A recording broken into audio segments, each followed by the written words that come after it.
Good morning students.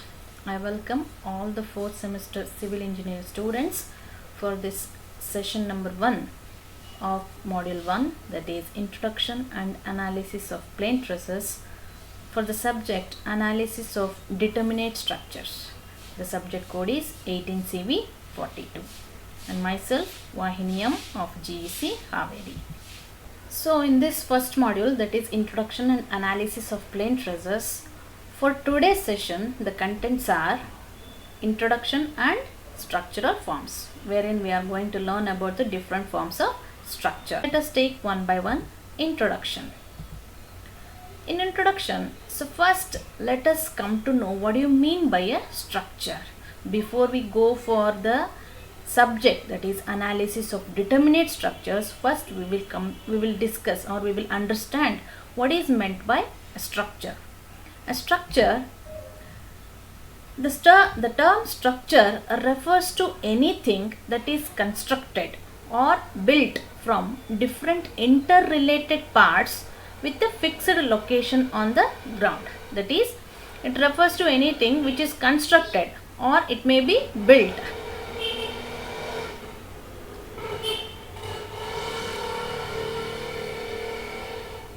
from different interrelated parts. Okay, so either it may be a combination of different parts, okay, and with the fixed location on the ground. The structure will be fixed on the ground. Okay, so this fixity on the ground may be true for some structures and may not be true for some structures, because nowadays we have got floating houses, floating tunnels, like that. Okay, floating bridges. Okay, so it is anything which is constructed or built from different interrelated parts. Okay, we can also define it like this. It is defined as a series of connected or interconnected elements. Okay, it may be connected or interconnected elements that form together a system that resists a series of external loads applied over it.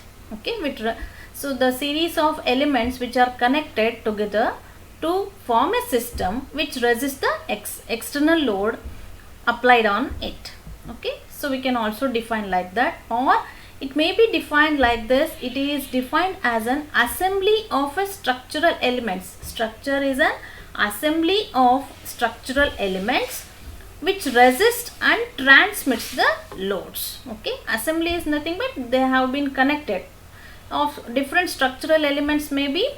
They may be columns, beams, footing, slabs. There are different elements. You can observe different elements in a structure. Okay, so all these elements will be assembled to form a structure, and this structure will resist the applied load. So whatever the load coming on the structure, that will be resisted, and the same load will be transmitted to the ground. Okay, so that is called as a structure. So if we can take some examples of a structure like this. Okay, so this is a building. A building. So bridges, buildings, canals, tunnels, roads, dams, cooling tower, railway tracks, etc. So you can name n number of examples for a structure. Okay, these are some of the important structures I have shown here. So next we'll go for, so if we observe the examples of these structures, we can see some part above the ground and some part which we cannot see, which is built below the ground. Okay, so hence the structure is divided into two components. Every structure will have two components. What are those components means?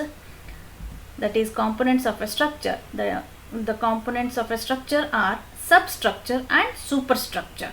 Okay, so the substructure is one which is below the ground, which is constructed below the ground or which is beneath the ground, and superstructure is one which is constructed above the ground. So if we can take an example of this building, so these are the footings, column footings. Okay, so this is the ground level. So this will be the substructure for this building, and the one or the building which is above the ground is taken as superstructure.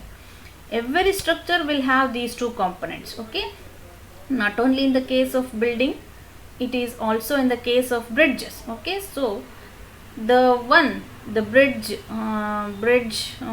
with the carriageway or the road, okay, that is called as superstructure, whereas the abutments and the piers, they are called as substructure. So if you can see the figure of this bridge, these are the piers. Okay, so they are called as substructures which support the superstructure. So substructure we can also define like that. It is not only the part of a building which is beneath the ground. We can also define like this, that it is the structure which supports the superstructure. Okay, so that this deck slab is the superstructure, and the towers, the cables, they all form the superstructure, whereas the piers and abutments, they will form the substructure. Okay, so we can take one more example of a building. So here the piers are constructed because this is a high rise building, whereas this is a conventional G+1 floor. Okay, in high rise buildings we will be using piers as the piles or piers as the foundation. So if the structure is of high rise structure, then we will go for piles for the foundation. So piles and the pile cap, whatever we use, so that will be constructed below the ground. So hence they can be taken as they are the substructure for this building. Okay, and the structure which is consisting of columns, beams and the curtain walls. Okay, and we have got a crane which will be used to during the construction at the sites. So they it will be only used only at the during the construction. After the construction the crane will not be there. Okay, so the columns, girders and those curtain walls or partition walls, so they will be the superstructure for this building. Okay, so hence how we can define a substructure? It's the portion of a structure built beneath the ground or below the ground. So the portion of the structure which is built beneath the ground. Okay, so the foundations, piers, abutments, all those will be the substructures. Okay, and substructures will also support the superstructure. They are also used to support the superstructure. Okay, so then what do you mean by superstructure? The superstructure is the portion of a structure which is built above the ground. So which is built above the ground. So this superstructure can be seen through the eye, whereas the substructure we cannot see with the eyes, or we cannot see just by watching at the building. We cannot see the substructure. Okay, so which is above the ground is superstructure, and which is below the ground is called as substructure. So these are the components of a structure. So next we will move to the different forms of structures, or they are called as structural forms. So there are three basic forms of structures. What are those?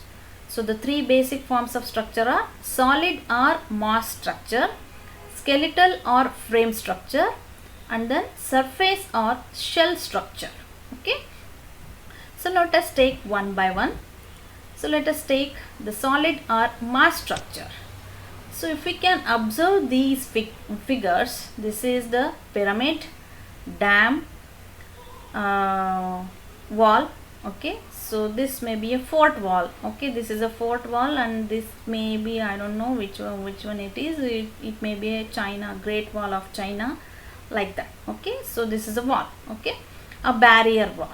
Okay, we can call it as a barrier wall. Okay, so if we can observe these examples, what we can say that, as the name itself suggests, solid or mass. Okay, so the mass is huge in these type of structures. Okay, so therefore it is built with large amount of materials. So if we can observe here, so to construct these type of structures you need large amount of material. So it is built with large amount of material, and then they rely on their own weight to resist the load.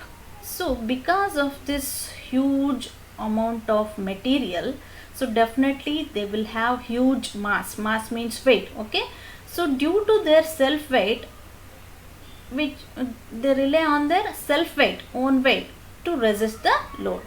So by their own weight they resist the applied loads. Next, they consist of different materials that are put together to form a solid structure.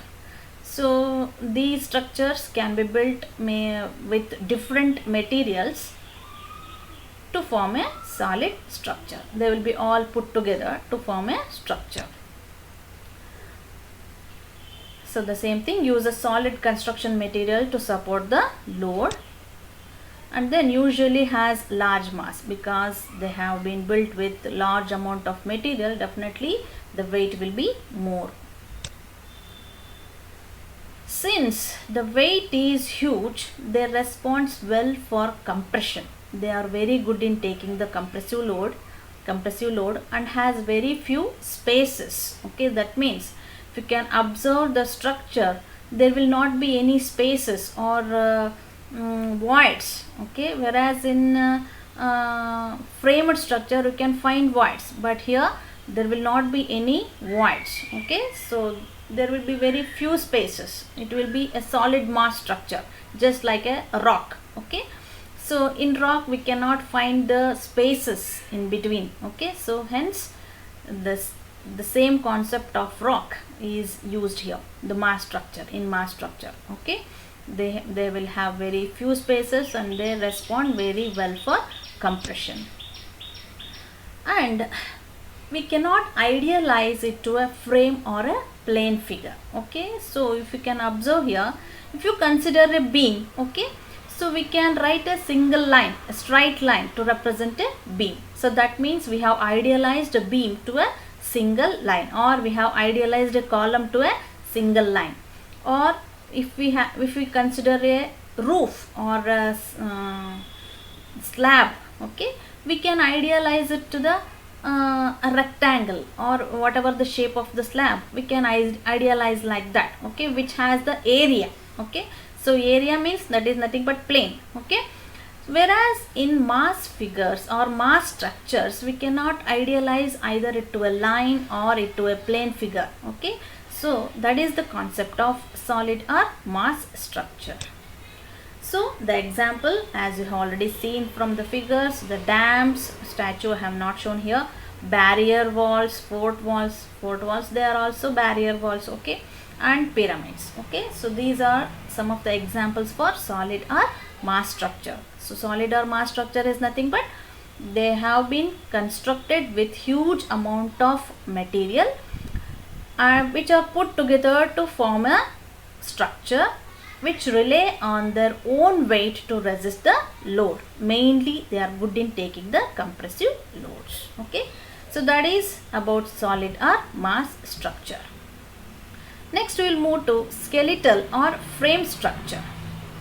So if we can observe these type of figures, I hope you all know this is the Eiffel Tower and this is a building under construction wherein we can see only beams and columns, or slab is already casted, so we can see only beams and columns. So this is maybe for a light roofed structure where the beams and columns are made by steel sections, and this is a bridge. Okay, so here also girder, steel girder is used. Okay, so if we can observe here, in these three we have used steel members, whereas here this is a concrete structure. Okay, so how we can define it, like how we can, what you can understand from these figures?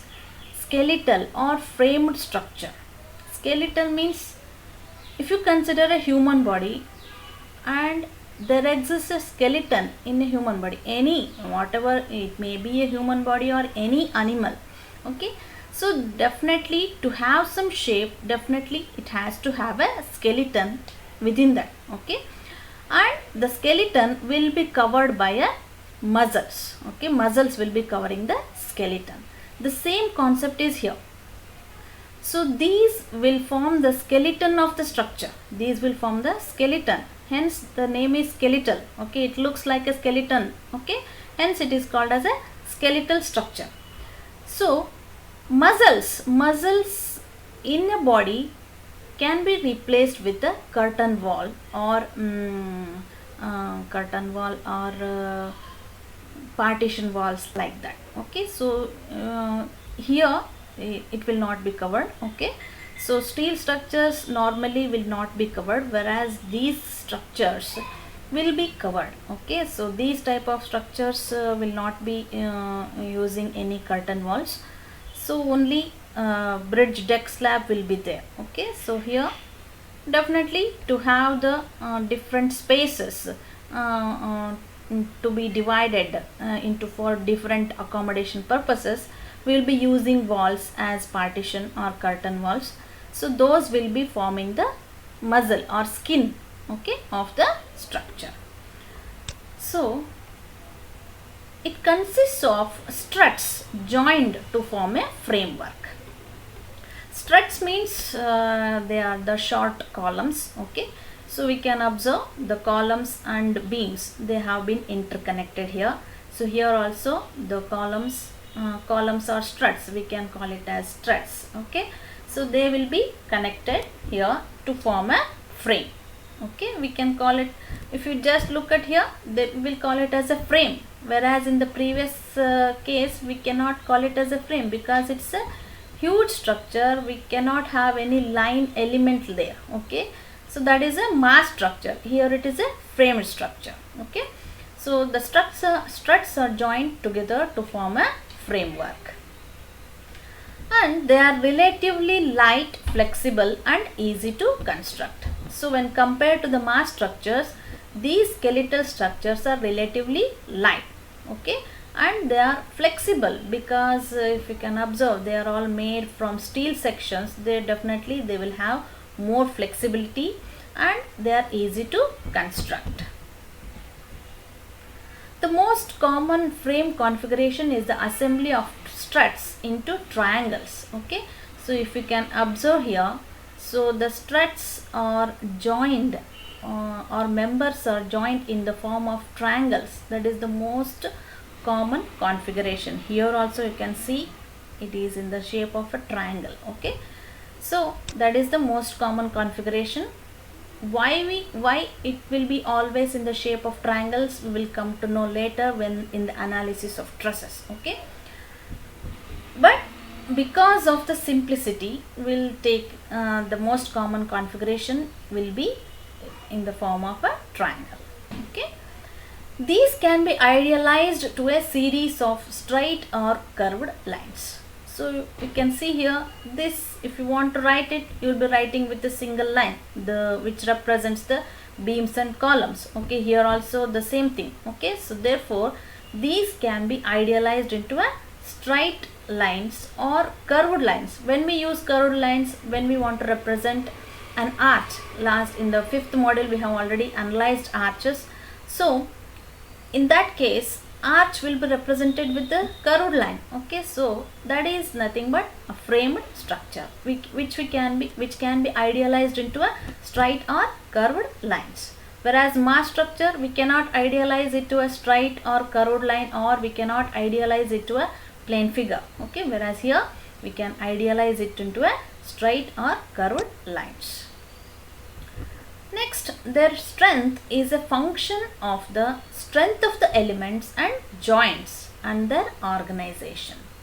So the strength of this structure depends upon the strength of the elements, that means these individual struts. Okay, strength of the elements which are joined. So the most vulnerable place which fails will be the joint. Okay, and also therefore it depends upon the strength of the element and also the joints where the elements are connected and their organization. That is, the organization is nothing but the assembly. Okay, how they have been connected, what is the orientation, like that. Okay, so that is it depends upon the elemental strength joint and their assembly organization. Okay. A cladding or a skin is added to the frame, but this rarely adds strength to the structure. Okay, so if we can take this example, so after the construction of these walls and slab construction is over, so the cladding or the skin or the curtain walls will be constructed, which will not take part in taking the load, but they will not add a huge load to the structure as well. Okay, so they will not add any strength to the building, but they will just used as a curtain walls. So the example is the most common modern buildings. Most modern buildings will be of skeletal or framed structure.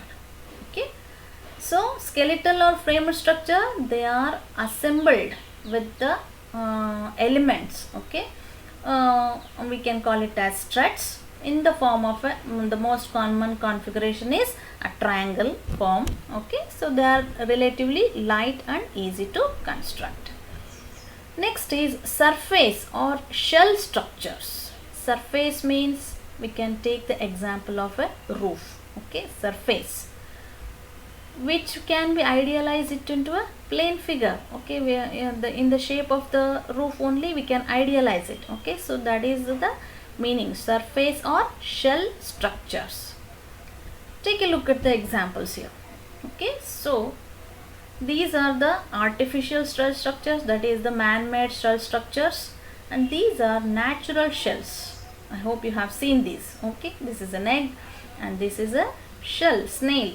Okay, so what you can see here,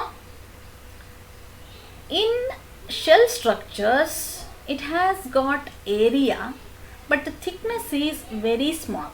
Okay, when we compare the area of the structure, the thickness of the element is very small. Okay, hence the thickness will be neglected and it is idealized into plane figures. Okay, so this is the a building. Okay, and this is one of the buildings whose roof is in the form of a shell. Okay, so shell, how we can define a shell structure or a surface structure means the consists of thin material that wraps around to contain a volume. So we can observe here, so this is an egg, this is an egg. So the material thickness is very less when compared to this area. Okay, so it consists of thin material, the thickness is very small, that wraps around to contain a volume. So this is in the form of an oval shape, wherein the yolk will be present inside the egg. Okay, so which contain a volume. So there is some volume in within the egg, which is the thickness of this shell is very less. Okay, here also this is an artificial shell roof. Okay, so the thickness is very less and it wraps around, which contains a volume. Okay, and then they maintain their form and support loads without a frame or solid mass inside. Okay, so these shapes will be maintained and the support coming over them will be distributed without the help of any frame structure inside them or any solid mass inside them. Okay, how they are going to distribute it means they will be distributed throughout the surface and hence to the ground. Okay, hence the surface structures can be idealized to plane or curved surfaces. Okay, so if we can take a flat roof, so that can be idealized into a rectangle or a square, anything like that. If you take domes like this, so these can be idealized into curved surfaces. Okay, So these can be idealized. Skeletal and surface structures can be idealized to lines, straight lines and plane surfaces, whereas the mass structure we cannot idealize it to plane or straight lines. The strength is a function of their ability to distribute loads throughout the whole structure. So the whatever the load coming on the structure will be distributed throughout its throughout the structure. Okay, that is the meaning. So whereas in framed structure, the beams will transmit the load to the columns and hence to the ground. Okay, whereas the walls will not take part any load in taking will not take part in resisting the load, but here the entire structure will resist the load. They are effective in resisting static forces that are applied in specific ways. That means static means what? At rest. The forces applied at rest or which does not change with the time. The forces which does not change with the time is called as static forces. So these shell structures are very good in taking the static forces, okay, and applied in specific ways. We can observe here. So if you compress the egg in this fashion, it is very good in taking that load, okay, whereas if you apply a force in this direction horizontally, okay, so definitely the shell is weak in this direction, whereas in this direction it is good in taking the load. Okay, so hence they are effective in resisting the forces which are applied in specific ways, and they are poor at resisting dynamic forces. Okay, dynamic means the forces which changes with the time. Okay, so they are poor in resisting dynamic forces and good in resisting static forces. Shell structures are lightweight and economical with regards to material. Okay, so they are lightweight and economical with regards to material. Okay, because to suppose the same structure, if you build with the mass structure, definitely you require huge amount of materials. Okay, if you construct with the skeletal structure to arrive at this shape, definitely maybe the weight will be lesser when compared to mass structure, but as the thickness of this covering is very thin, okay, so we can cover a huge area with the lesser material, hence the structures are of lightweight and are economical, but complex to design. The design of shell structures is very complex. Okay, so examples are domes, bottles. Okay, so this is a shell of a snail, so we can have, it has volume. Okay, it has space inside, whereas in mass structure it does not has space, so that in that space this snail is going to take shelter, whereas there is no spaces in mass structures. Okay, so that is the differences between, or the definitions or the types of different forms of structures, that is mass or solid structures, skeletal or framed structure, surface or shell structures. These are the different forms of structures. So this is for today's session. In the next session we will discuss about the conditions of equilibrium, compatibility conditions and linear and non-linear analysis. Thank you.